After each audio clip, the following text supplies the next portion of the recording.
My husband and I have lived in our current house since 2015, so that makes it about 6 years now.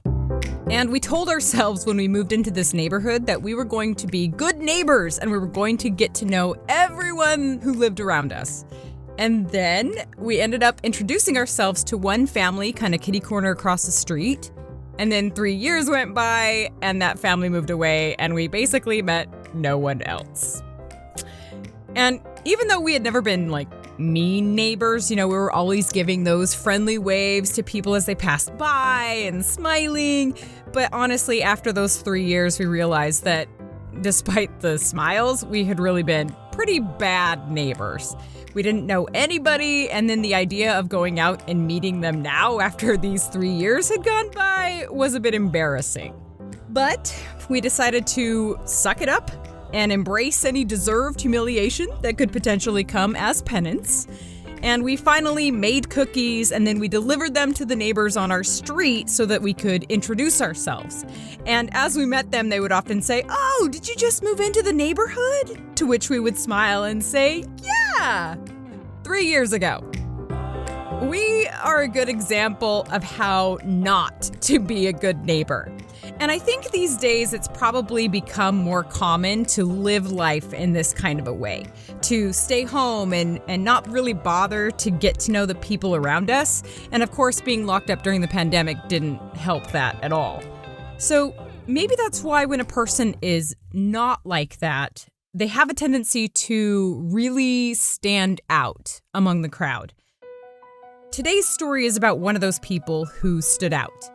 Well, really, it's about two people who stood out, but for different reasons, and how their actions impacted not only each other, but those around them. Thanks for being here. I'm Jolie Hales, and this is Podsitivity.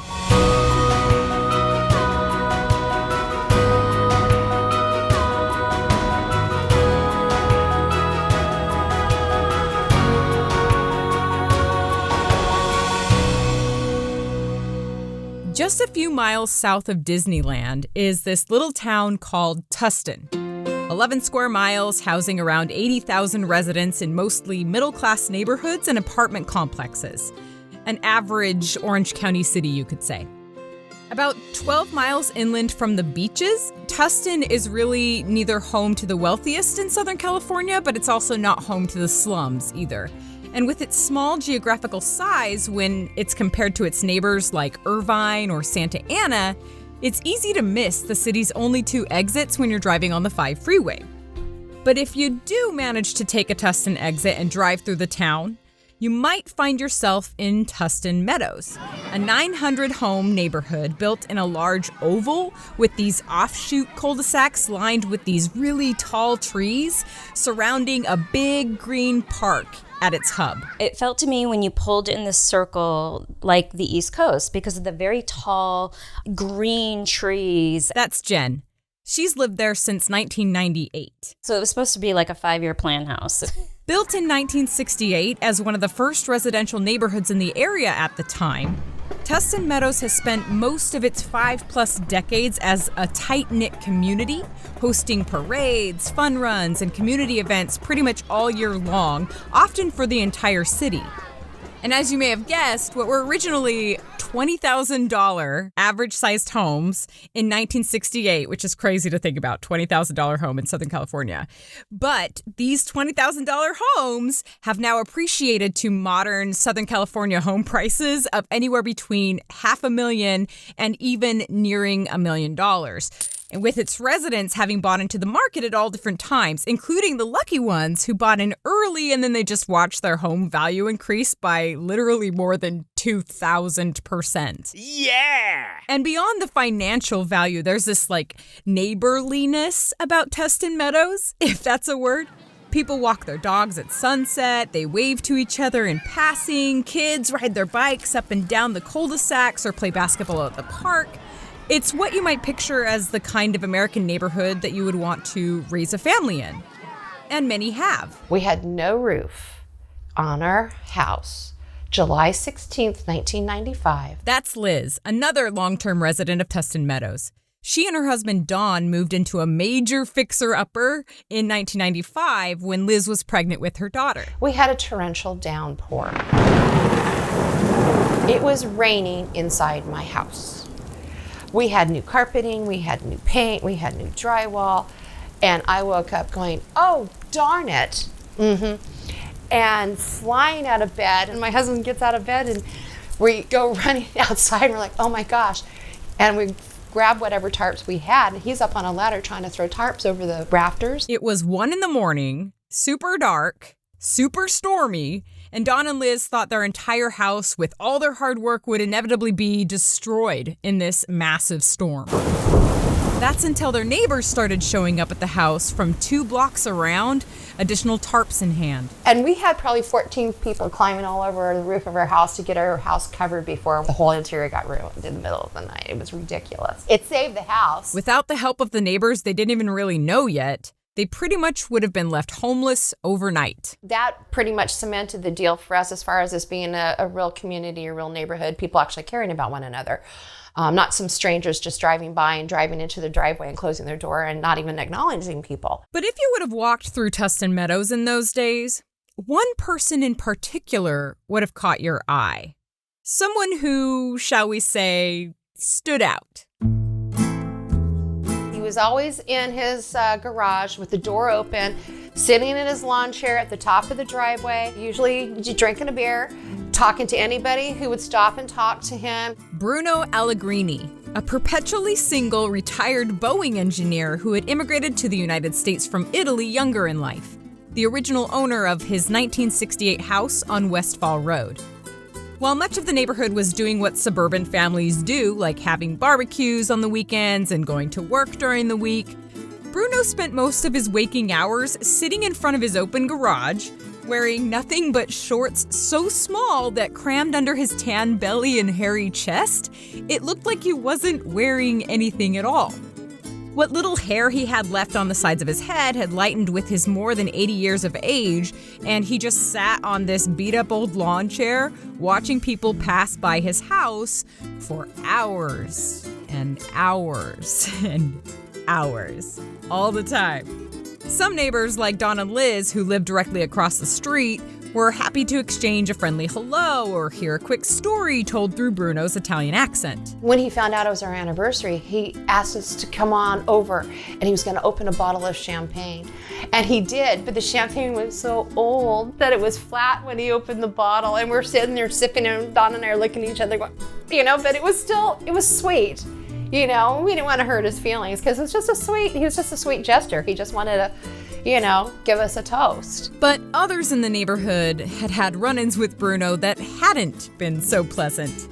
Some had heard an off-color remark from him or grown uncomfortably accustomed to the various women that he would bring to the house who were at least half his age. He drove a Corvette, a brand new Corvette every year. And he was buff for an old dude. Others found his sort of spray-painted cement combined with ceramic homemade front yard to be a very bizarre eyesore that even potentially lowered the property values of other homes around him, or found him difficult to understand through his thick accent, or had a fast falling out over some neighbor dispute. After all, Bruno could be quick to speak his mind no matter what he thought of you. And some people didn't like that. He was Italian. He didn't suffer fools lightly. You know what? If you were said or did something stupid, he's going to call you on it. At the time Bruno was in his 80s, Westfall Road was this bustling family haven with children of all different ages growing up in many of the houses in this long cul-de-sac of Westfall Road. With kids and pregnant mothers and homes all around him, Bruno was clearly different than his neighbors. He was quite an interesting fellow, but he was kind of odd man out, I think, for a while because everybody was young, working, families, stay-at-home moms. And all of us moms were all pregnant and walking on the street all around the same time. It was kind of funny. It used to be a ton of kids on the street. And surrounded by all these families was half-naked old Bruno, sitting on his driveway, watching everyone. We didn't know how to take him when we first met him because we were young ourselves, and you don't always have an appreciation when you're young, for different kinds of people. Jen, who was in her early 20s and just starting a family at the time, lived in the house directly next door to Bruno. We didn't really know that much about him. We were just kind of like, oh, it's Bruno. Oh, it's Bruno. You know, I think we kind of like steered clear of him because, I mean, Bill, my ex, and I were just kind of always like a little afraid. Not really afraid, but we just thought he was like kind of creepy, sort of. For one, there were always these strong smells coming from the house. Every time he'd open that door, like it would be, whoo, like this cloud of like garlic or something that would just emanate out the door. And beyond just odd things like the smell, Bruno was also suspected of doing a few things that, let's just say, people weren't stoked about. Like one time we found a dead possum in our backyard. Apparently Bruno had made comments about how he was sick of these possums eating all the fruit from the trees in his backyard, and he said he intended to do something about it. The next thing Jen knew, there was a massive, 3-foot-long dead possum in her backyard with no sign of how it died, leading them to suspect that it may have been poisoned. I think that maybe was probably one of the reasons why we thought he was creepy, because he, killed, or we think that he killed the possum. We don't know. We don't know if it was him or not, but we surmise it may have been, just because, he was I'll take care of that for you, that sort of thing. Having lived in his 2-bedroom Spanish roofed house for ages, Bruno was a staple of Westfall Road.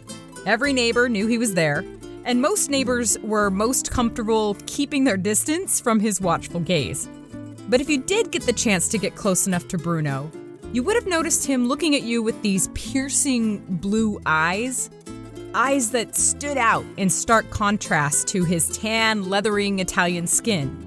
Eyes that seemed to see right into your soul, making adults pretend to be looking elsewhere if they caught a glimpse, or making children just kind of stare in curiosity. That was old Bruno, the staple of Westfall Road. So the neighborhood families carried on their lives around him, usually leaving Bruno where he seemed to be most comfortable, by himself. For a while, that is. In the year 2000, a new family moved into the house a few houses away from Bruno. A dad, Brian, a mom, Sherry, and their 4 kids. Each one of them was honestly humongous. And I'm not talking horizontally, but in terms of height.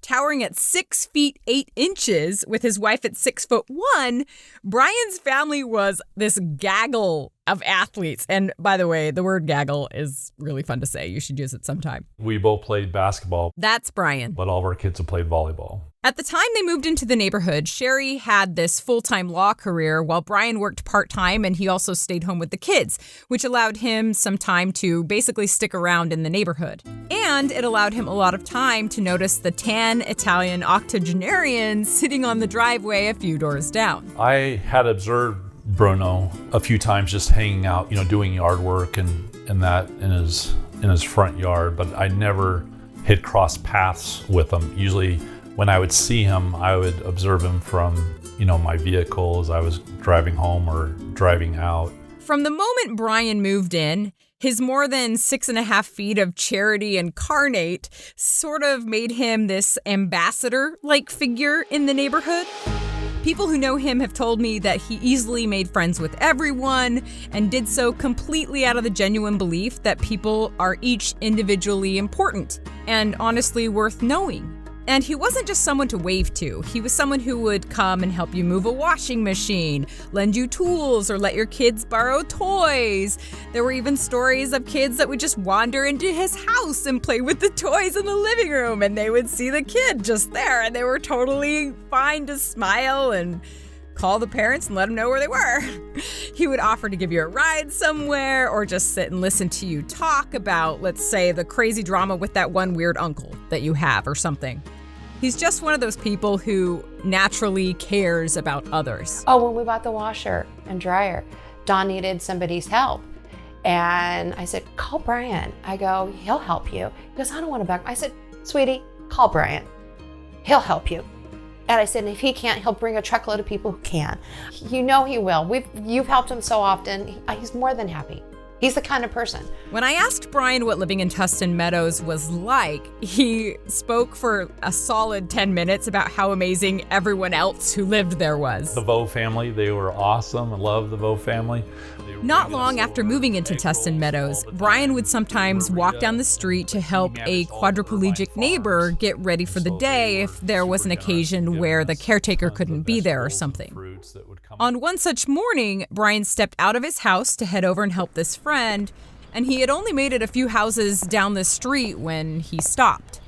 There, in front of a little 2-bedroom house, was a tan, shirtless, elderly man wrestling with a giant cactus. He was trying to upright this huge cactus that he had in his front yard, and it was probably about, 20 feet tall. It was Bruno. And although Bruno was uncharacteristically muscular for his age, this cactus appeared to be winning the fight. So Brian immediately offered to help. He just said, I don't need any help, just like, I got this. Remember, Bruno was a retired engineer. He had spent his life solving problems.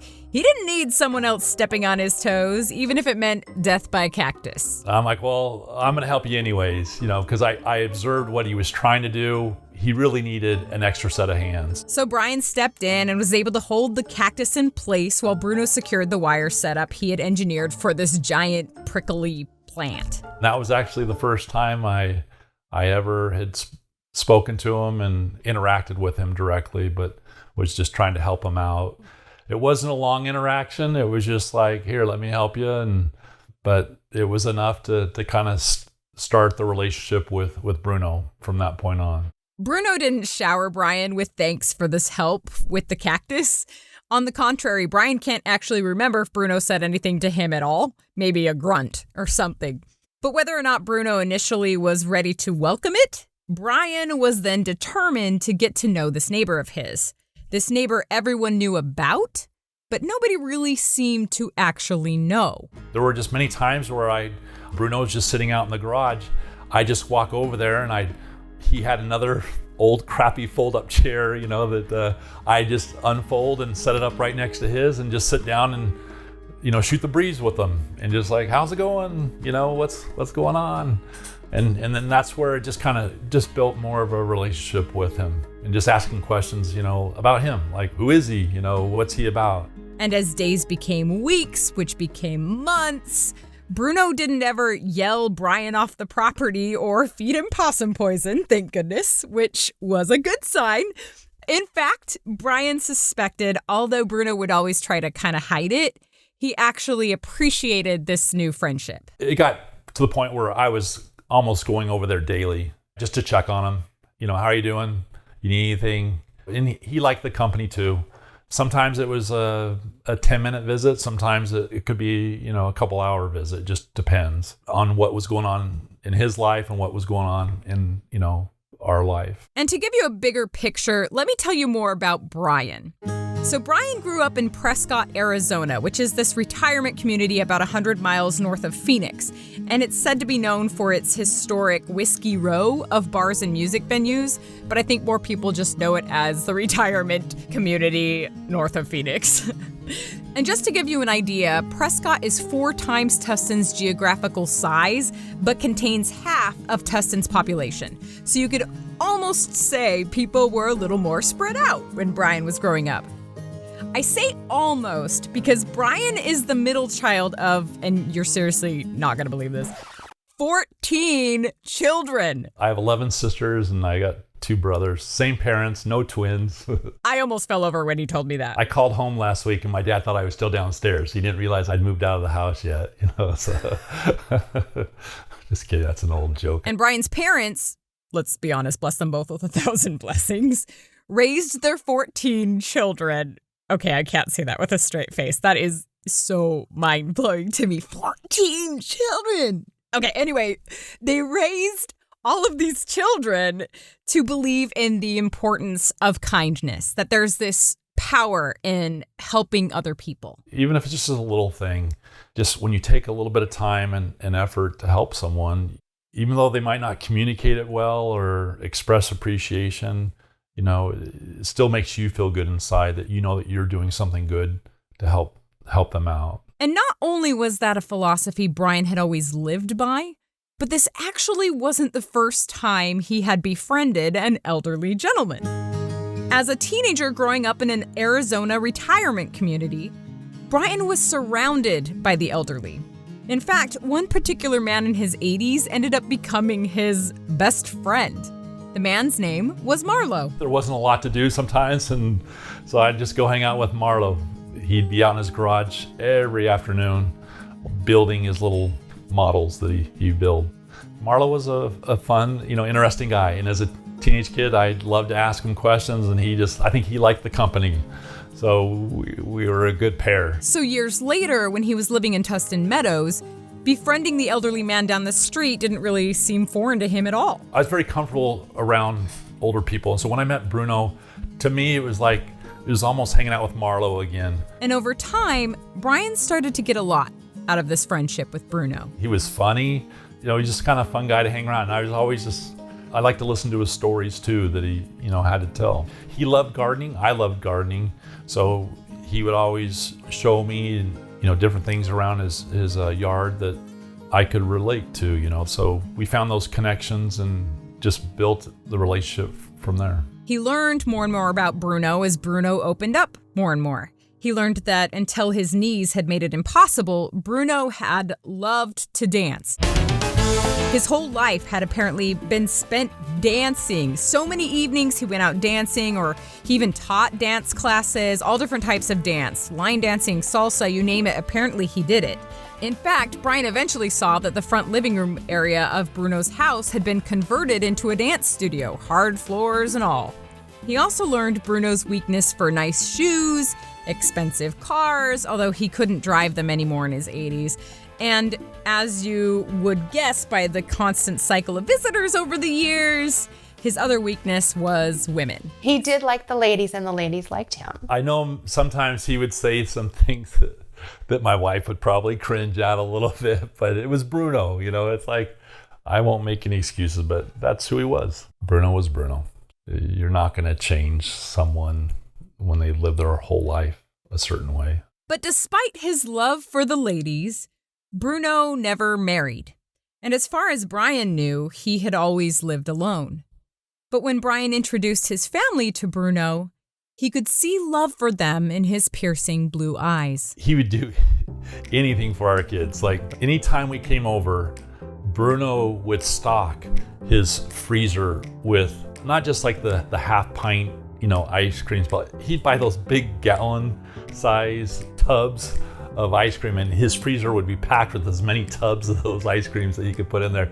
Because every time we came over, if the kids were with me, it was always ice cream time. It didn't matter if it was like a half hour before dinner time.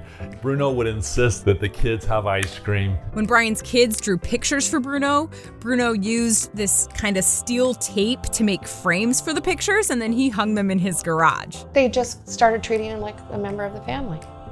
And just human compassion, genuine respect and kindness for an elderly person who needs help. Hello. I mean, there should be more of that, I wish. We had him over for dinner a few times, but Bruno was kind of shy about that. He always felt like he was an inconvenience.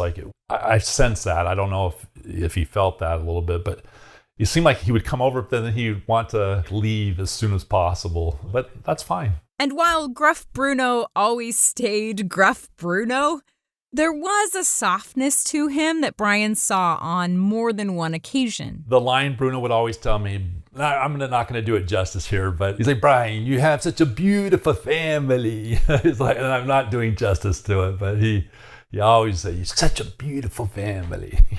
Other neighbors watched Brian befriend Bruno with this kind of curiosity. Somehow this 6'8" softy had broken through this barrier that everyone assumed had been impenetrable, or at minimum, undesirable.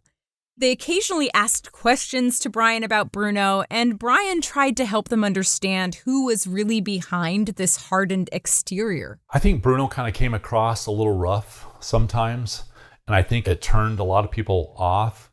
But once you really got to know Bruno, he just had a real tender heart. He was a good guy. He may have come across as rather irascible and cranky, but he's an old man, he's Italian, and he's seen a lot of stuff in his life. I'd be cranky too.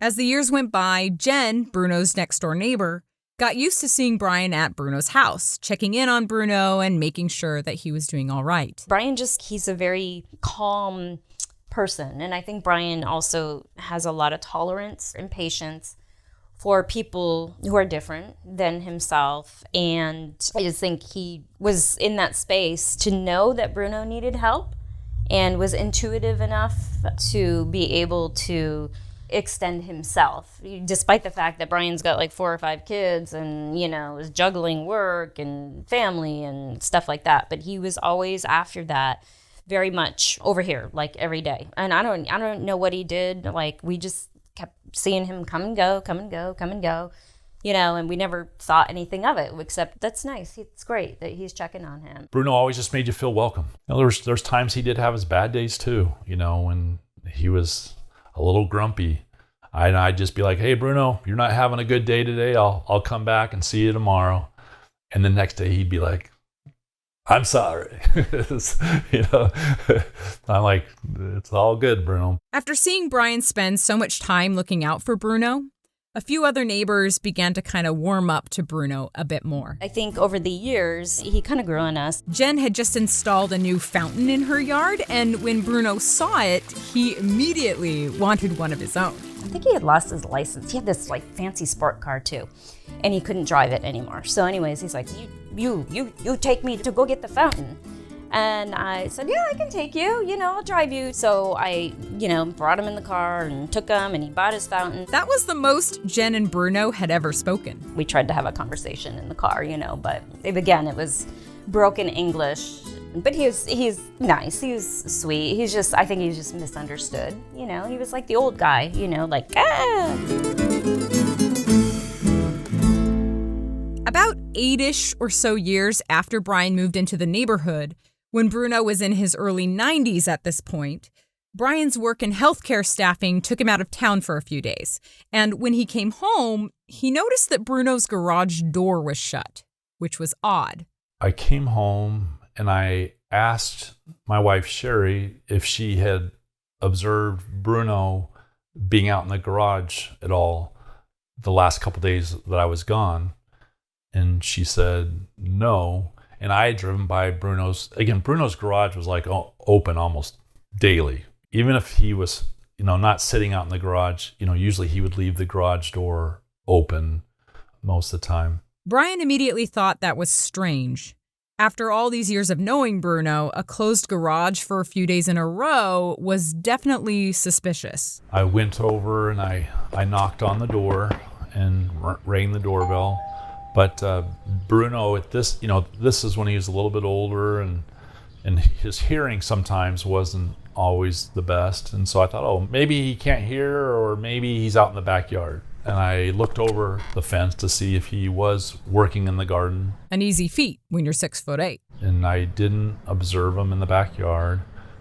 So I jumped the fence and I went around to the backside of Bruno's house. I love how casually Brian can just jump a fence when a person like me who's 5'3" would need like a whole fire truck and crew to get me over that fence, I swear. But maybe that's why the universe chose Brian for this and not somebody like me. But I digress. So Brian ran around the back of the house where there were these 2 sets of big sliding glass doors that led into the kitchen area. Brian peered in through the glass and then he looked around. And then his eye caught some slight movement. It was Bruno, lying flat on the ground on his back near the kitchen cabinets. Bruno, conscious but unable to move apparently much at all, immediately saw Brian's face in the glass. Bruno's eyes, those blue eyes, just shot right at me, and he sees me and he mouths the word help. And I'm like, okay, I gotta get in this house. Brian quickly scoured the area for entry options. The doors and windows were locked, and he couldn't break the sliding glass door because he would get glass all over Bruno in the process. So he ran back out front, banged on Jen's door, and told her to call 911. Brian is such a cool cucumber all the time. Like, to see him panicked like that was like, oh my God, there must be something really wrong. Brian ran back around the house, checking other doors and windows for a way into the house, but all of them were locked. The last place he checked was Bruno's front master bedroom window. And as luck would have it, it was open. But there was a problem. The open window was covered in steel bars. It must have been the only window in the safe neighborhood of 900 homes that actually had bars on it. Nobody else had bars on their windows that I'm aware of. Which showed how determined Bruno may have been just to keep people out. But now it was blocking Brian from reaching Bruno in this time of need. By now, Brian's adrenaline was pumping, and he wasn't about to give up on his friend. I literally just grabbed the bars and I tore them from the wood mountings on the house and just bent them all the way back. In a moment of Hulk-like strength, Brian had pulled the 6 by 6.5 foot steel frame of window bars right off the wood frame, climbed in the window, and ran into the house. He found a weak Bruno on the floor in the kitchen, barely able to talk or move. With the sound of sirens approaching outside, Brian carefully placed a pillow under Bruno's head and a towel over his undressed body. He wasn't in a good physical state at that point. He was conscious, like he was coherent, he was aware that I was there, but you could tell his voice was dry and raspy, like he was severely dehydrated. And so they think, that maybe he had been there for more than a day. The fire department, which was located next to the neighborhood, arrived quickly and took over, rushing Bruno to a nearby hospital. It turned out Bruno had had a stroke at least a day or two earlier and had been lying on the cold kitchen tile alone all this time. Brian joined Bruno at the hospital, where he was surprised to see doctors looking to him for guidance on Bruno's treatment. People would ask me if I was family. They were like, are you family? Can you make these medical decisions for Bruno? And I have to tell them, no, I'm not. The truth was, Bruno didn't have any family in the United States. He did have one sister and a niece, but they were still living back in Italy. The trustee for Bruno's trust was his accountant. But when they asked Bruno who he trusts and who he wants to make the decisions for him, he pointed directly at me. He's like, that's who I want. And they actually let me make decisions from there after, we signed a few paperwork and so forth. Bruno survived that stroke, and after a few months in rehabilitation, he was fortunate to pretty much make a full recovery, even while in his early 90s at the time. And the relationship of trust that had been built between Bruno and Brian was as strong as it had ever been. That's when Bruno, who had no family within thousands of miles, asked Brian to be a trustee for him, someone who would legally manage his assets on Bruno's behalf. Bruno knew he wasn't going to be around forever, and he trusted Brian to distribute his finances and assets to his family in Italy after his passing. Brian, knowing the large responsibility that was placed before him, didn't hesitate to say yes. After all, in a way, he had pretty much become the family that Bruno had never had, even throwing him these cute little birthday parties to celebrate each additional year of Bruno's life through his 90s. And through all of this, Bruno, of course, was still Bruno. Bruno actually got mad at me later for bending his bars.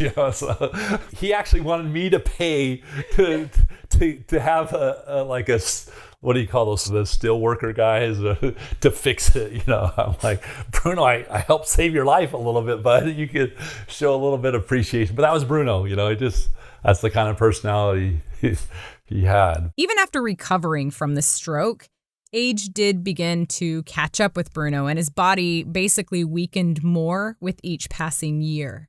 And every day, Brian was there to check in on him, talk with him, see to his needs, and even found and arranged for a trusted caretaker to stay with him when it became necessary. Now that I know what's involved in taking care of somebody who's elderly, that is just amazing that he found that space as a person to not be selfish and to be expansive to knowing that somebody needed help and to be able to deliver it on a consistent basis. Bruno knew he wasn't going to be around forever, so he began making plans. Bruno, being an engineer, was super, super organized.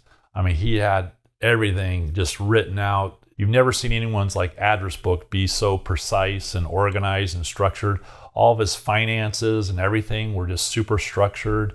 And so everything was just in place, really. His only niece, the daughter of his only sister, even flew out from Italy to stay with Bruno for a week or so to help get the finances and the plans in order for the day that would inevitably come. When Bruno first met her, he was kind of rude to her. I'm like, Bruno, your niece just traveled all the way from Italy. You need to show her more respect in that. So that's Bruno. You got to kind of earn his respect. Since Bruno's niece only spoke Italian, they utilized the help of Bruno, Google Translate, and a former LDS missionary who had served their mission in Italy to help Bruno's niece understand what this plan was going to be. He just outlined to both of us, this is what's going to happen. All of the financials were going to go to Bruno's family in Italy. His niece, her son, and his sister. He had the estate company picked out, even a plot at Santa Ana Cemetery, plot number 96. And he disclosed another detail. He wanted Brian to have his house. It surprised Brian to hear that. He wasn't expecting anything in return for their friendship, and he even felt a little bit uncomfortable accepting such a gift.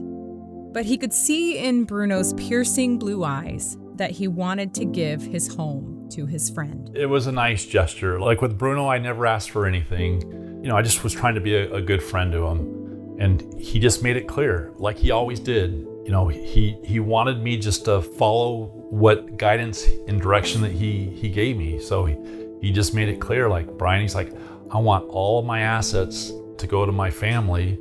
And he told me, like, this account is for this account is for that. Like, he had a tax account, he had a pension account, he had an investment account. It turns out Bruno was actually quite wealthy, having strategically invested in stocks for years and then only basically spending money on shoes, Corvettes, and wooing women. And so forth. He just kind of laid it all out. And then he's like, I want you to have the house. I don't think Brian ever thought in a million years he'd get a house out of the deal, right? I mean, Brian has just got that personality, but because he also was able to fit Bruno in with raising a family. Brian was touched. He felt like protesting further, but not only did he really desire to fulfill his old friend's wishes, but it became clear to him that Bruno's few family members who all still lived back in Italy honestly didn't have any interest in having the house. When the niece stayed at Bruno's house, she said that she was scared the whole night. She said that she slept with a broom in her hands because she felt like the neighborhood was unsafe. So I'm like, oh, it's really not that unsafe. It's actually a very safe neighborhood. Not only was the family-filled Southern California neighborhood terrifying to this woman who had spent her life on a quaint Italian farm right off of a European postcard, but the legal process with the finances and Bruno's estate were complicated enough.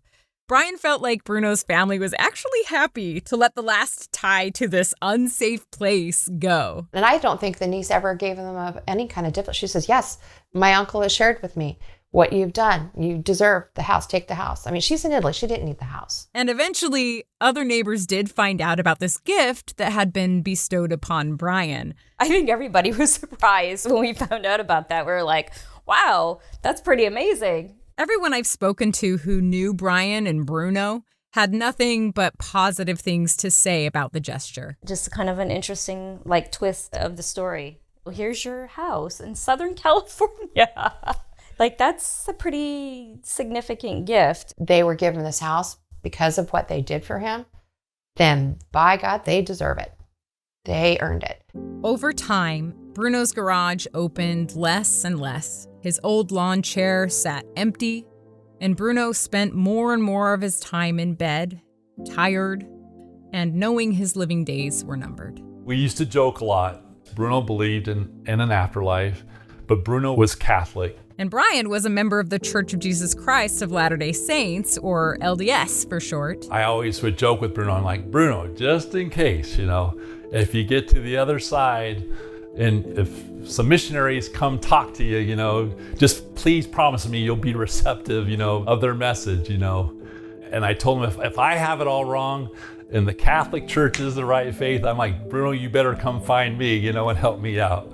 And then it's funny because Bruno's caregiver towards the end of his life, he was a born again. So we would loop him into the joke and say, okay, if we both got it wrong, you better come help us, just fun discussions like that. But I definitely believe that Bruno believed in God and believed that the end of life just wasn't it, that there was more purpose to this life than just this. Then, at the age of 96, Bruno woke up not feeling well.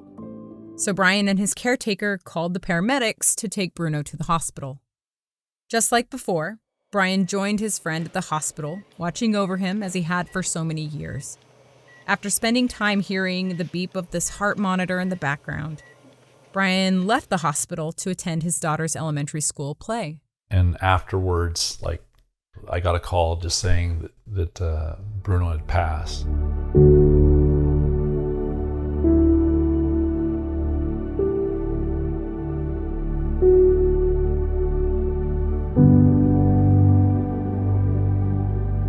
While Brian watched his daughter's performance, Bruno had said goodbye to this life. It actually surprised me that it bummed me a little bit that I wanted to be there for Bruno when he passed, but it didn't work out that way. So I went over there immediately and said my goodbyes, and then also just made all the arrangements for his funeral services and everything. So it was, 96. It was a good life.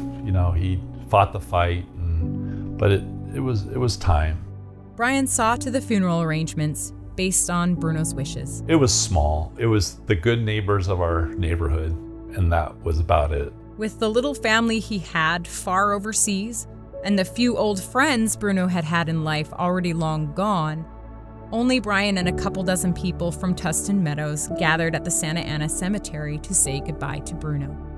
And even though Bruno had blessed Brian with a tangible gift when he died, a gift that would help bless his family financially for years to come, that wasn't the real gift in Brian's eyes. It was about just being a friend to Bruno. And if there was no house, it would have been okay. I still cherish, the friendship that we have. And I look forward to, that friendship with Bruno, carrying on past his life. Today, Brian still smiles when he thinks of Bruno wrestling with a giant cactus, or how he wanted Brian to pay for the steel bars he had ripped off the house while saving his life, or how he thought that the green and brown spray paint only served to enhance the homemade cement/ceramic eyesore that Bruno called a front yard. He had built this little cement rock, that he had built himself, where he took individual rocks and placed them in cement to create designs, and then he'd build little mountains, and he would set these little sculpture things on it, ceramics, rabbits and deers and stuff. He said he won some award for it at one point in time, but I always kind of questioned that from Bruno. But Bruno loved it because he said that kids would be drawn to it.